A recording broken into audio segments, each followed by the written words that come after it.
Inclinemos nuestros rostros para orar. Nuestro Padre y nuestro Dios, te damos gracias por la seguridad que nos brinda tu palabra. Te damos gracias porque en un mundo de confusión y rebelión, tú aún te sientas en el trono del universo y tienes todo bajo tu control. Al estudiar la segunda parte del tema, el anticristo y el número 666, pedimos la dirección de tu Espíritu Santo. Te ruego, Señor, que nos des mentes claras y corazones dispuestos de recibir tu palabra. Te lo pedimos en el precioso nombre de tu Hijo, Cristo Jesús. Amén. Quiero repasar brevemente las 12 características que estudiamos en nuestro tema anterior sobre el cuerno pequeño y la bestia. Y voy a hacer esto rápidamente porque hoy queremos ver el cumplimiento de la profecía que estudiamos la vez pasada. La vez pasada presentamos solamente 12 características, no identificamos quién es el cuerno pequeño o quién es la bestia. Pero hoy vamos a notar varias referencias históricas y varias razones que identifican claramente qué poder es este representado por el cuerno pequeño y por la bestia. Repasando las 12 características. Número 1, tiene que ser un poder que se levanta en Europa, porque se levanta entre los 10 cuernos que representan las 10 divisiones del Imperio Romano, lo que hoy es Europa. En segundo lugar, tiene que ser un poder romano, porque se levanta de la cabeza del dragón, que es Satanás, pero que representa a Roma, porque procuró matar a Jesús. Tiene que levantarse en tercer lugar después del año 476, cuando terminó de fragmentarse el Imperio Romano. Número 4, tiene que haber arrancado 3 de esos 10 reinos de raíz. Es decir, hoy no hay nación europea que descienda de esos 3 reinos que fueron arrancados de raíz. Número 5, tiene que ser un poder que habla blasfemias contra Dios. No es un poder ateo, no es un poder irreligioso, es un poder religioso que profesa tener el poder de perdonar pecados y que profesa tener a Dios o al representante de Dios aquí en la tierra. Característica número 6, tiene que ser un poder político religioso, porque es diferente que los reinos que vinieron antes, que eran solamente reinos políticos. Es una amalgama de hierro y barro, como hemos estudiado en un tema anterior. Característica número 7, es un poder que tiene que haber perseguido a los santos de Dios, perseguido a la verdadera iglesia de Dios. Característica número 8, tiene que haber procurado cambiar el calendario profético de Dios, el orden de los eventos proféticos, quiénes van a cumplir esos eventos y a dónde se van a cumplir esos eventos. Número 9, es un poder que pensó que podía cambiar la santa ley de Dios. Es un poder que en algún sentido se metió con la ley de Dios y procuró cambiar los 10 mandamientos de alguna forma. Número 10, es un poder que tiene que haber gobernado por 1260 años. Tiene que haberse levantado después del año 476 y haber gobernado 1260 años en Europa. Característica número 11, al final de su periodo de dominio, al final de los 1260 años, iba a recibir una herida mortal, es decir, se le iba a quitar su poder. Por un tiempo, esta bestia, este cuerno pequeño, iban a estar inactivos, pero después de un periodo de inactividad, la herida se iba a curar. Iba a recuperar su dominio mundial, en otras palabras, y todo el mundo se iba a maravillar en pos de esta bestia en los últimos días. Y finalmente, es un poder que tiene un número misterioso. El número 666 es número de hombre, es número de su nombre, que significa que su nombre, las letras tienen valor numérico y tiene que ser los números romanos porque este es un poder romano y tiene que ser un nombre que da 666 en números romanos y tiene que ser un nombre blasfemo, un nombre que indica que Él cree que es Dios en la tierra y cree que tiene poder para perdonar pecados. Ahora, lo que quiero hacer en los próximos minutos es hablar del cumplimiento de esta profecía. De esta profecía del cuerno pequeño y de la bestia.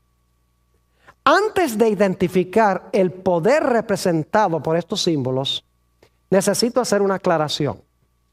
Vamos a hablar de un sistema muy bien conocido por todos los que estamos aquí. Y los que están viendo vía satélite en diferentes partes del mundo de habla hispana, yo creo que cuando vieron la primera presentación ya se imaginan cuál es este poder. Quiero decirles que hay muchas personas sinceras que aman a Dios dentro de este sistema. No estamos diciendo que todas las personas que pertenecen a este sistema son apóstatas. Hay muchos que aman a Dios y son verdaderos hijos de Dios. Estamos hablando es del sistema. Estamos hablando de la organización de este sistema. No estamos hablando de todos los individuos que pertenecen al sistema. Porque Dios tiene mucho verdadero pueblo en este sistema. Porque dice en Apocalipsis 18 que Dios llama a su pueblo a salir de Babilonia. Dice, salid de ella, pueblo mío. Es decir, que Dios tiene mucho pueblo en Babilonia. Gente sincera que ama a Dios, que cuando oye estas cosas, dice, yo no sabía esto. Yo tengo que salir de este sistema. Así que quiero que quede absolutamente claro que no estoy criticando personas individuales dentro de este sistema. Lo que estamos haciendo es analizando el sistema, la organización a la luz de la Sagrada Escritura. Vamos a mirar las 12 características y cómo se cumplieron en este sistema. Les voy a decir de plano, desde este momento, ¿qué sistema es representado por el cuerno pequeño y la bestia? No cabe duda alguna de que estos poderes o estos símbolos representan a la Iglesia Católica Apostólica Romana. Ojalá yo no tuviera que decir eso, porque yo tengo inclusive amigos que son católicos romanos. Aman a Dios, son sinceros, como les he mencionado, pero las características hablan de por sí mismas. Y cuando yo acepté el llamado para predicar, le prometí a Dios que iba a predicar toda la verdad, aunque se desplomaran los cielos. No porque odio a la gente, sino porque amo a la gente. Y quiero que la gente se salve de los sistemas que están contemplados en las profecías. Primera característica, y aquí tengo unas hojas porque voy a leer varias citas históricas ilustrando cada punto. Se iba a levantar en Europa occidental. Voy a leer algunas citas de historiadores, no les voy a dar de qué libro vienen ni de qué página, porque si consiguen el DVD, ahí están todas las referencias, dónde está, en qué página está y en qué libro está y quién es el autor. Por la premura del tiempo solamente les voy a leer las citas. Dice un historiador, el anticristo o el cuerno pequeño debe buscarse entre los 10 reinos del Imperio Romano Occidental. No lo digo yo, lo dice un historiador, Thomas Newton. Nuevamente dice, el anticristo o el cuerno pequeño debe buscarse entre los 10 reinos del Imperio Romano Occidental. Otro historiador, es un comentarista muy famoso, Albert Barnes, dice esto: aún los romanistas, es decir, los católicos, admiten que el Imperio Romano se dividió en 10 reinos como resultado de las incursiones de las naciones del norte, es decir, de las tribus bárbaras. Los mismos católicos admiten que Europa se dividió en varios reinos cuando el Imperio Romano Occidental cayó. Es decir, ellos mismos dicen que lo que hoy es Europa fue el resultado de esas invasiones bárbaras. Es decir, los historiadores nos dicen claramente que el cuerno pequeño, la bestia, se iban a levantar en medio de esos 10 reinos que son los reinos o los países de Europa occidental. Esa es la primera característica.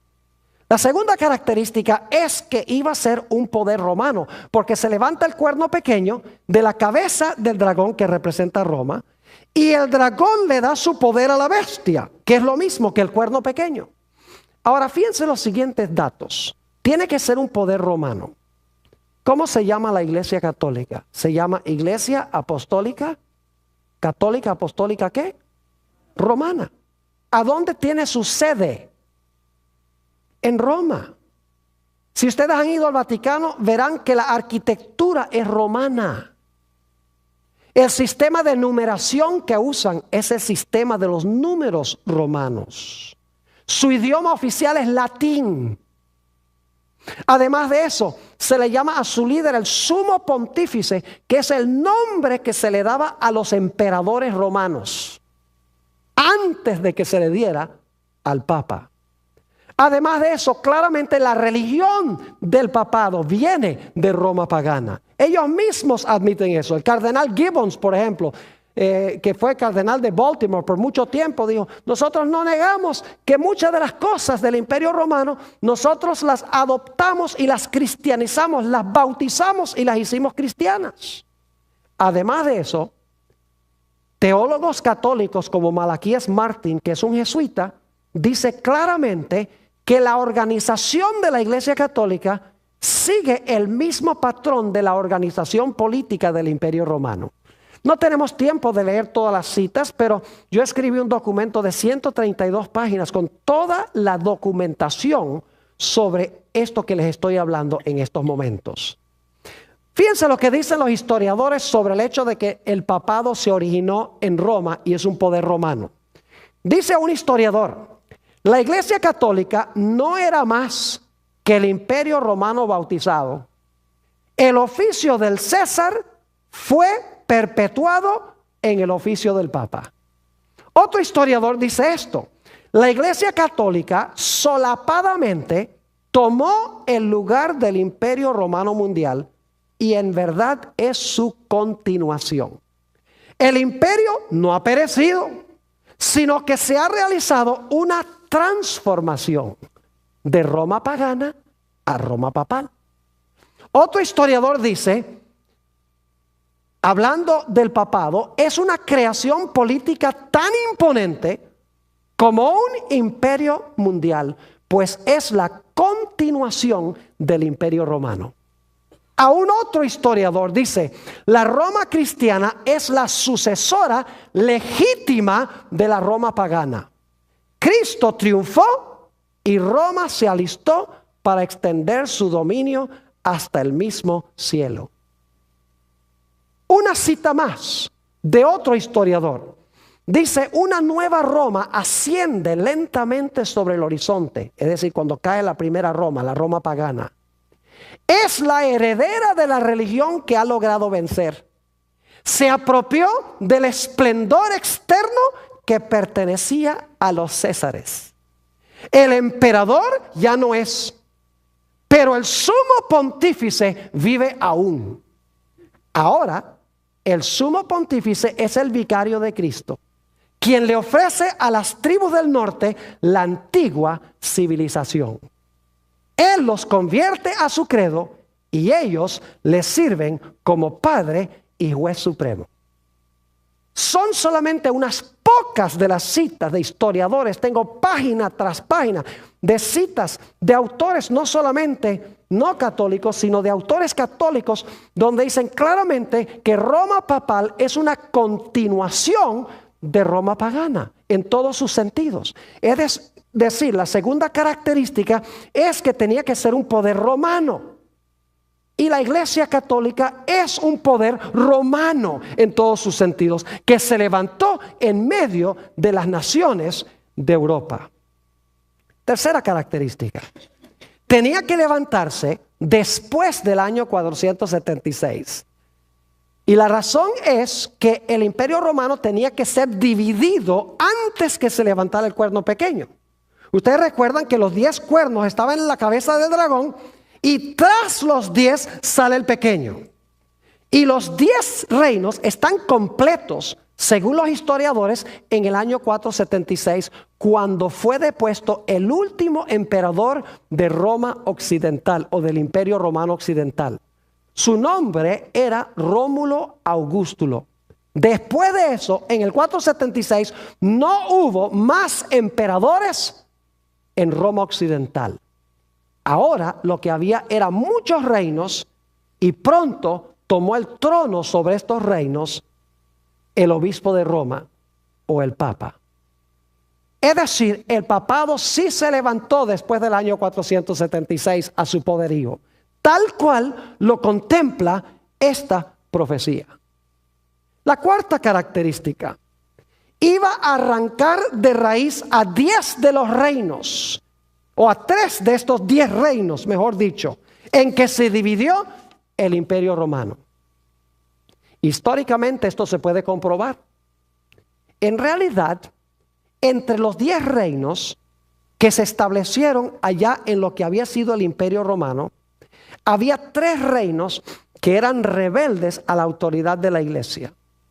Eran tribus arrianas, es decir, eran seguidores de Arrio. Ahora, lo que enseñaba Arrio era que Jesús fue un ser creado, fue la primera criatura de Dios el Padre. Y claro, la iglesia no enseñaba eso. La iglesia enseñaba que Jesús es eterno Dios. Y por lo tanto, estos 3 reinos, los érulos, los vándalos y los ostrogodos, como enseñaban contrario a la iglesia contrató al imperio, al poder político del imperio, para desarraigar a estos 3 reinos. Y es interesante que el primer reino, los érulos, fueron arrancados en el año 493. Y en Europa hoy no hay ningún país que descienda de los érulos. En el año 534 fueron arrancados los vándalos, otra de estas tribus bárbaras que habían venido del norte, se habían posesionado de parte del territorio del Imperio Romano Occidental. Los vándalos fueron desarraigados en el año 534. No hay ninguna nación hoy en Europa que descienda de los vándalos. Finalmente, el último reino en ser arrancado de raíz fue el reino de los ostrogodos, cuando Roma cayó en el año 538.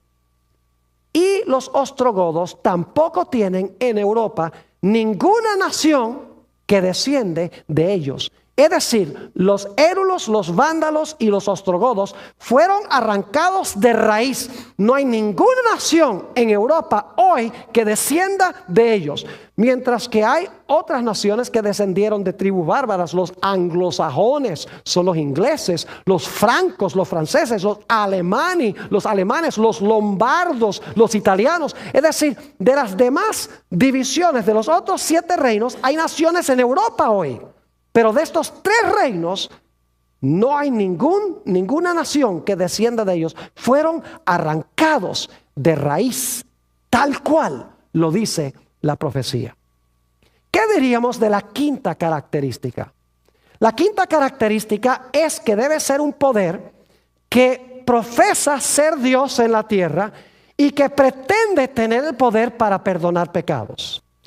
Yo quiero leerles algunas citas, no solamente de autores protestantes, porque alguno podría decir, bueno, eso es lo que dicen los protestantes. Yo les voy a leer citas de autores católicos ahora, no de autores protestantes, autores católicos mismos. La primera cita que quiero leer viene de la Enciclopedia Católica, tomo 3, la página 139. Escuchen lo que dice la Enciclopedia Católica. Dice: el Papa tiene tan grande dignidad y es ensalzado que no es un simple hombre, sino como si fuese Dios, el vicario del Hijo de Dios. El Papa tiene una dignidad tan sublime y suprema que, hablando con propiedad, no ha sido establecido en algún grado de dignidad, sino más bien ha sido colocado en la misma cúspide de todas las dignidades. El Papa es llamado Santísimo porque únicamente Él es el vicario representante de Cristo, manantial, fuente de plenitud de toda santidad. El Papa es el monarca divino, emperador supremo, Rey de reyes y Señor de señores. De allí que el Papa lleva una corona triple, como Rey del cielo, Rey de la tierra y Rey de las regiones inferiores. Además, esta es una enciclopedia católica, además, la autoridad y el poder del pontífice romano no se refieren solo a las cosas celestiales, a las terrenales y a las que están debajo de la tierra, sino que llegan hasta sobre los ángeles, pues es mayor que ellos. De manera que si se pudiera dar el caso de que los ángeles errasen en la fe o pensasen en forma contraria a la fe, podrían ser juzgados y excomulgados por el Papa. El Papa tiene tan grande dignidad y poder que forma uno con Cristo el mismo tribunal. La enciclopedia católica. La mayoría de los católicos no conocen esto. De las mismas fuentes católicas. Aquí está otra cita de otra enciclopedia católica que se llama Prompta Biblioteca. Dice esto: el Papa es como si fuese Dios en la tierra, solo soberano de los fieles de Cristo, principal Rey de reyes y Señor de señores, que tiene la plenitud del poder, a quien Dios el omnipotente le ha confiado no solo la dirección de lo terreno, sino también el reino celestial. El Papa tiene tan grande autoridad y poder que puede modificar, explicar, abolir, interpretar o cambiar aún las leyes divinas. Las leyes divinas. Fíjense lo que dijo León XIII. El Papa León XIII dijo: nosotros ocupamos sobre la tierra el lugar del Dios omnipotente. Fíjense lo que dijo el cardenal Bellarmino, un famoso cardenal de la época de la Reforma Protestante. Dijo esto: si el Papa errara imponiendo pecados y prohibiendo virtudes, es decir, si el Papa impusiera pecados y prohibiera virtudes, la Iglesia aún estaría obligada a considerar que los pecados son buenos y las virtudes son malas. Eso lo dice un cardenal, el cardenal Bellarmino, no lo dice un protestante. Aquí está otra cita sobre el asunto del perdón de los pecados. Leí citas de teólogos católicos donde hablan de la dignidad y el poder del Papa. Ahora escuchen lo que dicen en cuanto a perdonar pecados. El perdón de un solo pecado requiere toda la omnipotencia de Dios. Pero lo que solo Dios puede hacer por medio de su omnipotencia, lo puede hacer también el sacerdote cuando dice: ego te absolvo, es decir, yo te perdono. En verdad, no es exagerado decir que en virtud de su supremo oficio, los sacerdotes son otros tantos dioses. Esto lo dice San Alfonso de Ligorio en su libro La dignidad y los deberes del sacerdote o selva. Otra cita de San Alfonso de Ligorio es esta. Pero vamos a leer primero otra cita de una revista católica, luego vamos a leer algunos más de Ligorio. Dice en la revista Our Sunday Visitor, que es una publicación de la Iglesia Católica, lo siguiente: y cuando el sacerdote pronuncia las tremendas palabras de consagración, él alcanza hasta el cielo, hace que Jesús descienda de su trono y lo coloca sobre el altar para ser ofrecido de nuevo como víctima por los pecados del hombre. Este es un poder mayor que el de monarcas y potentados. Es mayor que el poder de los santos y los ángeles, mayor que el poder de los serafines y querubines.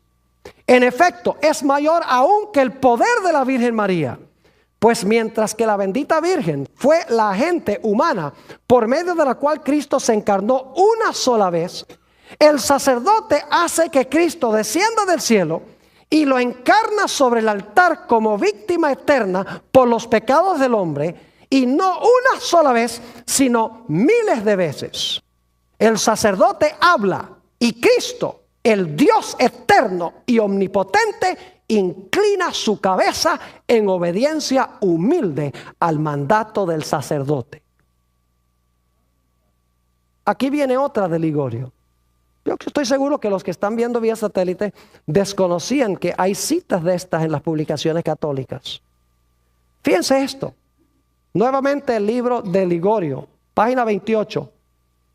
Ahora escuchen esto. Si el Redentor descendiera a la iglesia y se sentara en el confesionario para dispensar el sacramento de la penitencia, y el sacerdote se sentara en otro confesionario, y Jesús le dijera a cada penitente, ego te absolvo, es decir, te perdono, y el sacerdote también le dijera a cada uno de sus penitentes, ego te absolvo, es decir, yo te perdono, los penitentes del uno y del otro serían igualmente absueltos. Increíble. Aquí viene otra cita. De modo, ahora esto es blasfemia. Dice, de modo que al sacerdote se le puede llamar el creador de su creador. Pues cuando pronuncia las palabras de consagración, yo no sé si ustedes saben que la Iglesia Católica, cuando el sacerdote dice hoc est corpus meum, este es mi cuerpo, el pan o la hostia ya no es hostia, es el cuerpo real de Jesús. Y el vino ya no es vino, es la sangre real de Jesús. De eso está hablando. De modo que al sacerdote se le puede llamar el creador de su creador, pues cuando pronuncia las palabras de consagración, él crea, por así decirlo, a Jesús en el sacramento, dándole una existencia sacramental y presentándolo como una víctima para ser ofrecida al Padre eterno. Así como bastó que en la creación del mundo Dios dijera, se ha hecho y fue hecho, Él habló y existió, así también basta que el sacerdote diga, hoc est corpus meum, este es mi cuerpo en latín, y he aquí que el pan ya no es pan, sino el cuerpo de Jesucristo. San Bernardino de Siena dice que el poder del sacerdote es el poder de una persona divina, pues la transubstanciación del pan, es decir, la transformación del pan en el cuerpo de Jesús, requiere tanto poder como la creación del mundo. Eso es blasfemia. Lo que se le atribuye al Papa y lo que se le atribuye a los sacerdotes de tener poder de perdonar pecados es blasfemia, según la definición bíblica. Hay otras cosas que indican que este poder en realidad es blasfemo. Por ejemplo, su líder permite que le llamen el Santo Padre. Jesús dijo en San Mateo 23:9, a nadie llaméis Padre en la tierra. Además de eso, como leí, se le ha llamado Dios en la tierra. Ocupamos el lugar del omnipotente Dios, dijo León XIII. Eso es blasfemia. Además de eso, dice tener poder de perdonar pecados. Solamente Dios puede perdonar pecados. Además de eso, el papado siempre ha profesado que tiene poder para poner y quitar reyes. En la Edad Media profesaba tener poder para poner reyes y quitar reyes. Y lo hizo. Daniel 2:21 dice que solo Dios pone y quita reyes. Además de eso, la Iglesia Católica tiene un dogma donde dice que el Papa, cuando habla ex cátedra, es infalible en sus declaraciones. Permítame leerles lo que dice un teólogo católico sobre esto. Dice, la infalibilidad del Papa es la infalibilidad de Jesucristo mismo. Cuando el Papa piensa, es Dios mismo el que está pensando en él. Eso es blasfemia. La Biblia dice que solo Dios es infalible. Solo Dios dice, yo Jehová no cambio. Malaquías el capítulo 3 y el versículo 6. ¿Cómo un mero hombre puede decir que él es infalible cuando habla desde el trono o ex cátedra? Además de eso, el Papa permite que la gente se le incline. Cuando Cornelio, según Hechos 10, se inclinó ante Pedro, quien supuestamente fue el primer papa, dijo, levántate de ahí, que yo soy hombre como tú. Inclusive los ángeles no permitían que se les inclinara. Juan se les inclinó, según Apocalipsis 19:10. Y el ángel dijo, no te inclines, que yo soy criatura.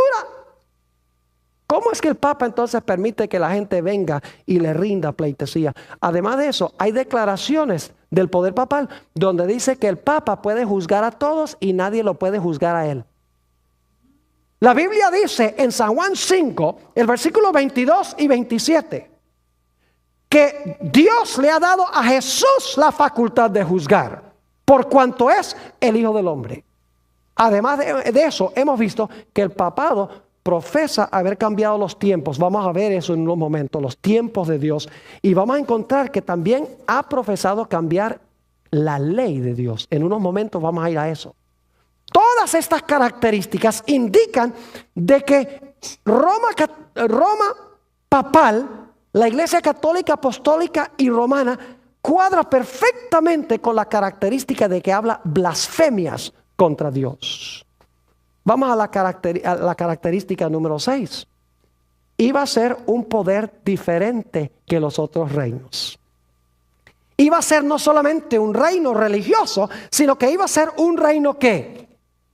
Político. Es decir, iba a mezclar el hierro de Roma, que es el Estado romano, con el barro que representa la iglesia, según hemos estudiado. Iba a amalgamar, en otras palabras, la iglesia con el Estado. ¿La Iglesia Católica cuadra con esta característica? Perfectamente. Permítame compartir con ustedes algunas características. ¿Saben ustedes que la Iglesia Católica es el Estado más pequeño del mundo? Tiene 44 acres, la Ciudad del Vaticano. La Ciudad del Vaticano tiene sus propios embajadores, se llaman nuncios a otras naciones. Tiene su propia moneda. Tiene su propio departamento de policía. Tiene sus propios bancos, su propio correo, sus propias leyes civiles y su propio idioma. Es decir, es no solamente una iglesia, sino un estado. Se combina allí la Santa Sede, que es la parte religiosa, y el Estado del Vaticano, que es la parte política. Y el que preside sobre ambos es el Papa. Es decir, Roma papal es un sistema amalgamado, es un estado y es una iglesia mezclados en uno. Y dicho sea de paso, la Iglesia Católica durante su historia ha profesado tener las dos espadas. En una bula, que es una carta papal llamada Unam Sanctam, que fue enunciada en el año 1302, ahí dice que la Iglesia Católica, nosotros tenemos las dos espadas. La primera espada es la espada de la iglesia y la segunda espada es la espada del Estado. Y fíjense, como estudiamos en nuestro primer tema de estos dos que estamos estudiando, nos dimos cuenta que este poder usaba la espada. Así que es interesante que diga que nosotros tenemos las dos espadas. La religiosa, no solo la espada del Espíritu, que es la palabra de Dios, sino la espada del poder civil. ¿Está claro? Es decir, la Iglesia Católica es una amalgamación, es un poder diferente que todos los otros reinos que vinieron antes, porque esos eran políticos, mientras que este es un poder político religioso. Fíjense lo que dice un historiador. En la Edad Media, la iglesia no era un estado, sino que era el Estado. O mejor dicho, la autoridad civil era el departamento de policía de la iglesia. Qué interesante lo que escribe este historiador, que el Estado sencillamente era el departamento de policía de la iglesia. Como la iglesia hacía cumplir sus dogmas y sus enseñanzas. Característica número 7. Iba a perseguir a los santos de Dios. ¿Han oído ustedes alguna vez hablar sobre el santo oficio de la Inquisición que se estableció en el siglo XIII? ¿Saben que miles, algunos creen que millones de los hijos de Dios fueron muertos, fueron torturados, sus bienes fueron confiscados, fueron encarcelados porque creían diferente que la iglesia? Y lo que hacía, si ustedes dicen hoy los sacerdotes católicos, ustedes persiguieron durante la Edad Media. Y ellos dicen, no, nosotros no fuimos, fue el Estado. Y técnicamente es cierto, fue el Estado. Pero escuchen bien, fue la iglesia usando la espada del Estado. Y saben que eso es lo mismo que pasó con Jesús. Jesús fue crucificado por una coalición entre iglesia y Estado. Porque los judíos, la iglesia, usaron el poder civil de Roma para crucificar a Jesús. Y eso fue lo mismo que pasó durante la Edad Media. La iglesia empleó el poder del Estado, empleó la espada para matar a millones de los hijos de Dios. Los valdenses, los albigenses, los hugonotes en Francia, la famosa masacre de San Bartolomé. Podría contarles muchas cosas. En el documento que escribí hay 25 páginas nada más sobre esta característica, donde teólogos católicos dicen la iglesia católica tiene derecho a perseguir y a matar a los herejes si no están de acuerdo con la iglesia, usando el poder civil. La característica número 8, que iba a intentar cambiar el calendario profético de Dios, los tiempos de Dios. No tengo tiempo de entrar a todas las dimensiones de esto, pero les voy a dar una corta reseña histórica. Cuando se levantó la Reforma Protestante en el siglo XVI, 1517, cuando Martín Lutero clavó sus 95 tesis en la Catedral de Wittenberg, Martín Lutero, con las profecías que nosotros estamos estudiando, apuntaba el dedo a la Iglesia Católica. Decía, la Iglesia Católica es el poder contemplado en las profecías, es el anticristo de la Biblia. La Iglesia Católica empezó a perder, inclusive naciones enteras se volvieron protestantes. Y por lo tanto reunieron el Concilio de Trento, el concilio más largo en la historia de la Iglesia Católica, 1545 a 1563. Y el propósito era buscar la forma de contrarrestar la Reforma Protestante. En el año 1534, un individuo que posiblemente han oído mencionar, San Ignacio de Loyola, estableció la Sociedad de Jesús, es decir, los jesuitas, como se conocen hoy en día. El propósito de los jesuitas era acabar con la Reforma Protestante, quitar el dedo acusador de las profecías de la iglesia para apuntarlos a otra parte. De entre los jesuitas aparecieron dos teólogos de renombre. Uno se llamaba Luis de Alcázar. Y Luis de Alcázar escribió un libro voluminoso, como de unas 900 páginas, a donde él dijo, mire, esa profecía del cuerno pequeño, esa profecía se cumplió 200 o 165 años antes de Cristo con un individuo llamado Antíoco Epífanes. Él fue el cuerno pequeño allá hace tantos años. Y decía, y la bestia de Apocalipsis 13, eso representa a Nerón.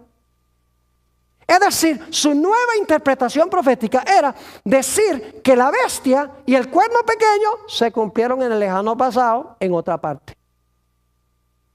Se levantó otro teólogo católico con el nombre de Francisco Rivera, jesuita también, y él escribió también un comentario voluminoso donde decía que las profecías del cuerno pequeño y la profecía de la bestia todavía no se había cumplido, que se iba a cumplir al final de la historia allá en Israel, en el Medio Oriente, con los judíos. Y por lo tanto, proyectando las profecías en cuanto al anticristo al lejano pasado o al futuro, nadie podía ver que estas profecías se estaban cumpliendo con la Iglesia Católica en esa época. Es decir, estos dos teólogos procuraron cambiar el calendario profético de Dios. Y si ustedes van a un comentario católico hoy en día, van a encontrar que todavía los comentarios católicos dicen que el cuerno pequeño fue Antíoco Epífanes, un rey griego, y que la bestia representa a Nerón. Es decir, nada tiene que ver con nosotros, dicen. Y los protestantes han asimilado la idea de que el anticristo se va a levantar en el futuro por allá en Israel. Es decir, la Iglesia Católica desvió los ojos del lugar y con quiénes y cuándo se iban a cumplir las profecías bíblicas. Característica número 9. Este poder iba a intentar cambiar la santa ley de Dios. Y ustedes dicen, bueno, Pastor Bor, la Iglesia Católica no profesa haber cambiado la ley de Dios. ¿Saben lo interesante? Si ustedes van a una librería católica y compran catecismos o miran en los catecismos, van a descubrir algo muy interesante. Yo lo hice una vez en Albuquerque, en Nuevo México. Busqué todos los catecismos que pude conseguir. Y que particularmente quería mirar qué tenían que decir los catecismos en cuanto al segundo mandamiento de la ley de Dios. ¿Y saben lo que descubrí? En los catecismos no aparece el segundo mandamiento. Aunque está en la Biblia católica el segundo mandamiento. No te harás imagen ni ninguna semejanza. No te inclinarás ante imágenes. Dice, en los catecismos ese mandamiento desaparece aunque está en la Biblia católica. Claro, tiene que desaparecer porque la Iglesia Católica está llena de imágenes. Claro, cuando eliminan el segundo mandamiento, quedan con 9 mandamientos. Entonces lo que hacen es partir el 10º mandamiento en 2. No codiciarás los bienes de tu prójimo, no codiciarás la mujer de tu prójimo. Entonces parten el 10º en 2 para terminar con 10. Pero el cambio más terrible que ha hecho la Iglesia Católica en la ley de Dios es que profesa haber cambiado el día de reposo del sábado al domingo. Y los protestantes que hoy guardan el domingo no es porque lo consiguieron de la Biblia, sino porque lo heredaron de la Iglesia Católica. Permítanme leerles varias citas de fuentes católicas sobre este asunto. Dice un teólogo católico, fue por la autoridad de Jesucristo que la Iglesia Católica cambió este reposo al domingo. ¿Quién la cambió? La Iglesia Católica cambió, ahí está la palabra, este reposo al domingo en memoria de la resurrección de nuestro Señor. Y así es que al observar el domingo, los protestantes le están rindiendo homenaje, sin querer admitirlo, a la autoridad de la Iglesia Católica. De eso vamos a hablar en nuestro próximo tema. Otro teólogo dice esto: el día de reposo de los judíos era el sábado. Nosotros los cristianos santificamos el domingo. La Iglesia, por el poder que le concedió el Señor, cambió la observancia del sábado al domingo. ¿Quién cambió la observancia? ¿Jesús? No. Dice, la Iglesia lo cambió. Sigue diciendo este teólogo una palabra en cuanto al domingo. Dios dijo, acuérdate de santificar el día sábado. El día de reposo era el sábado, no el domingo. ¿Por qué entonces santificamos el domingo en lugar del sábado? Pregunta este teólogo católico. Dice esto: la Iglesia cambió la observancia del sábado al domingo. Los protestantes, quienes profesan regirse por la Biblia y la Biblia sola, y que afirman no creer nada que no se encuentre en la Biblia, deben estar medio confundidos al observar el domingo, cuando Dios dijo claramente, santificarás el día sábado. La palabra domingo no aparece en ninguna parte de la Biblia y por lo tanto los protestantes están obedeciendo la autoridad de la Iglesia Católica. Una última cita, esta es del cardenal Gibbons. Dice él, usted puede leer la Biblia desde Génesis hasta Apocalipsis y no hallará ni una sola línea que autorice la santificación del domingo. Las Escrituras exigen la observancia religiosa del sábado, un día que nosotros, los católicos, nunca santificamos. Tengo 20 páginas de citas de autores católicos en el material que escribí, donde ellos constantemente dicen, la Iglesia transfirió el día, la Iglesia cambió el día del sábado al domingo. ¿Quién le dio autoridad a la Iglesia de cambiar la santa ley de Dios? ¿Quién le dio la autoridad de sacar el segundo mandamiento de la ley de Dios y dividir el 10º en 10 y decir que el día de reposo no es el sábado sino es el domingo? La Biblia dice que el cuerno pequeño pensó que podía cambiar los tiempos y la ley. Noten que no los cambió. Pensaba o intentó cambiar los tiempos y la ley, pero en realidad no lo pudo hacer. Característica número 10. Este poder iba a gobernar 1260 años. Esto es lo más extraordinario. ¿Saben ustedes que la Iglesia Católica gobernó exactamente 1260 años? recibió su poder cuando Roma cayó, cuando los ostrogodos, quienes controlaban a Roma, cayeron en febrero del año 538. El emperador Justiniano hizo del obispo de Roma el señor en el oriente y en el occidente del imperio, dijo el emperador Justiniano. Lo interesante es que en febrero del 538 la Iglesia Católica recibió el poder. En febrero de 1798, en la culminación de la Revolución Francesa, fíjese, en el mismo mes, febrero 10 de 1798, exactamente 1260 años después de recibir el poder, en febrero del año 538, el general Berthier, enviado por Napoleón Bonaparte, entró al Vaticano, bajó de su trono al Papa Pío VI, le quitó sus anillos, le quitó su corona y fue llevado cautivo a donde murió exiliado en Valencia, en Francia. ¿Recuerdan que leímos que el que lleva en cautiverio va en cautiverio? Ustedes pueden mirar, el poder civil de Francia se levantó con el fin de acabar con el poder papal.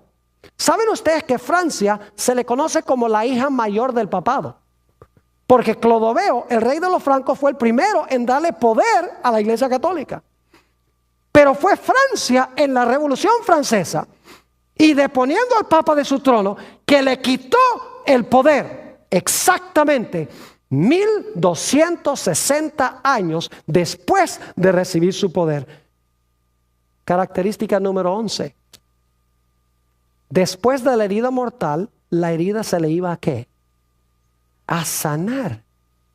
¿Estamos viendo hoy el sanamiento de esa herida? Escuchen lo que decían los historiadores cuando cayó el papado en 1798. Dice uno, el papado, claro, ellos no conocían la profecía de Apocalipsis 13, el papado estaba extinto.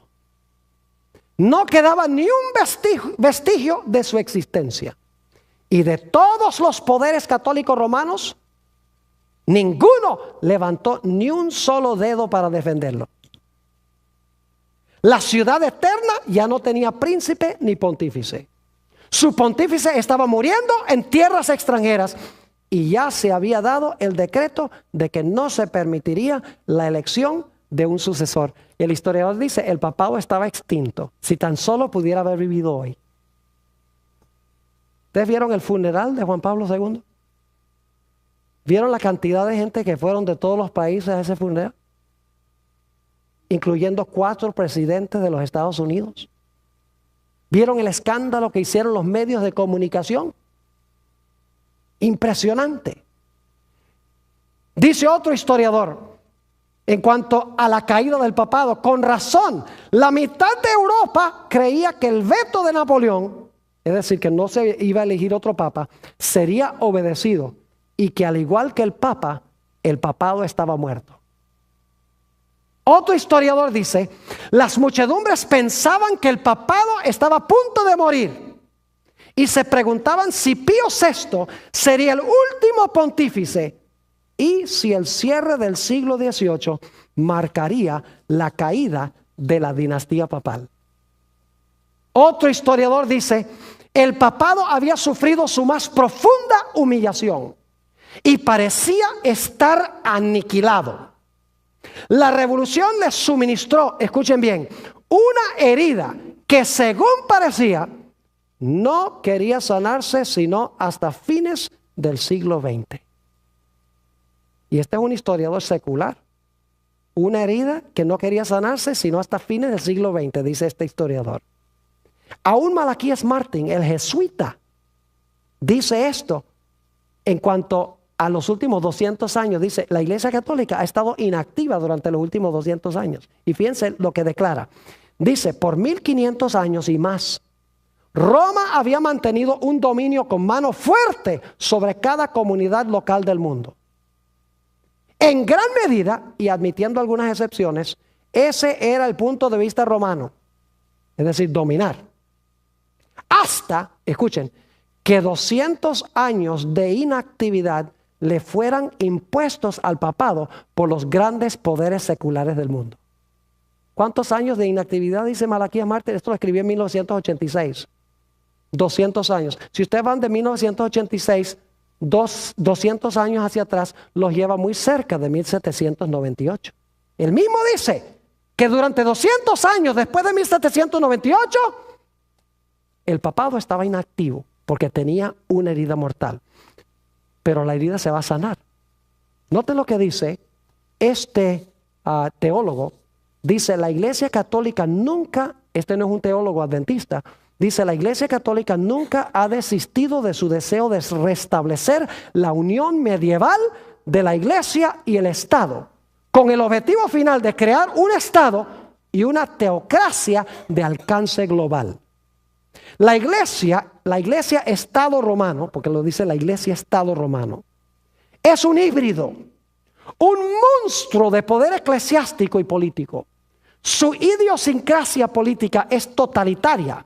Y cuando se le ha dado la oportunidad de implementar sus principios, el resultado ha sido la represión sangrienta. Sí, en los últimos 30 años ha suavizado el tono de sus declaraciones de tener poder plenipotenciario, supremo e irresponsable, y ha asesinado menos gente que antes. Este cambio de conducta no se debe a un cambio de ideas, sino a un cambio de circunstancias. La Iglesia Estado romano en el siglo XX, escuchen esto, es un presbiteriano. Él no interpreta Apocalipsis 13, la herida mortal, como lo hemos hecho aquí, porque no entiende la plenitud de lo que hemos estudiado. Pero sí capta esto, dice, la Iglesia Estado romano en el siglo XX se está recuperando de una herida mortal. Si o cuando recupere la plenitud de su poder y autoridad, impondrá un régimen más siniestro que cualquiera que el planeta jamás haya visto. Es de la Iglesia Reformada. Sabe más de lo que él, o sea, expresa más de lo que él entiende en su mente. Ahora, la última característica, el número 666. ¿Saben ustedes que el Papa a través de los siglos ha tenido un nombre especial que ha usado? Yo tengo documentación de esto. El nombre predilecto es vicario del Hijo de Dios. La palabra vicario significa uno que ocupa el lugar de, un sustituto. En realidad es el equivalente en latín de la palabra anticristo en griego. La palabra anticristo en griego no significa contra Cristo, sino que significa uno que procura ocupar el lugar de Cristo. Eso es lo que significa anticristos en el griego. Uno que procura ocupar el lugar de Cristo. Y en el latín, anticristos es vicarius filii Dei, vicario del Hijo de Dios. Ahora, si ustedes buscan el valor numérico, y lo van a tener en la pantalla para los que consiguen el DVD, van a encontrar que el nombre vicarius filii Dei, un nombre en latín, dicho sea de paso, si usted le busca la equivalencia numérica a las letras de ese nombre, van a encontrar que el valor numérico de vicarius filii Dei es 666. Uno de los nombres predilectos del obispo de Roma, vicarius filii Dei. Ahora, hay un detalle más que quiero compartir en cuanto al número 666. ¿Es ese un nombre blasfemo? ¿Quién se atreve a decir que Él es el sustituto de Jesús en la tierra? Que Él ocupa el lugar de Cristo en la tierra. ¿Quién se atreve? El que ocupa el lugar de Cristo en la tierra es el Espíritu Santo. Jesús dice, yo les voy a enviar otro consolador, otro como yo. Es decir, que el Papa está profesando ocupar el lugar del Espíritu Santo. Ahora, un último dato en cuanto al número 666. Sabemos que ese número tiene que aplicársele a alguien en Roma, Porque originalmente cuando el sistema de números romanos fue establecido, había solamente 6 números romanos. Hoy tenemos 7, tenemos la M. Pero la M fue agregada en el siglo II de la era cristiana. No era parte del sistema original de numeración que tenían los poetas latinos antes de Cristo. Interesante que si ustedes toman los 6 números romanos, excluyendo la M, y cuentan los 6 números romanos, 6, el 1 más el 5, más el 10, más el 50, más el 100, más el 500, el total de los números romanos es 666. Es decir, el anticristo debemos esperarlo en Roma. No cabe duda que representa este poder. Ojalá yo pudiera decir otra cosa, porque hay tanta gente sincera en este sistema. Pero las características claramente identifican a Roma papal como el cumplimiento de las profecías del cuerno pequeño y de la bestia. Y Dios llama a su pueblo sincero, que lo ama, a salir de ese sistema. En Apocalipsis 18 y el versículo 4, Jesús hace el llamado: salid de ella, pueblo mío, para que no seáis partícipes de sus pecados y que no recibáis de sus plagas. Que Dios nos ayude a escapar de este sistema.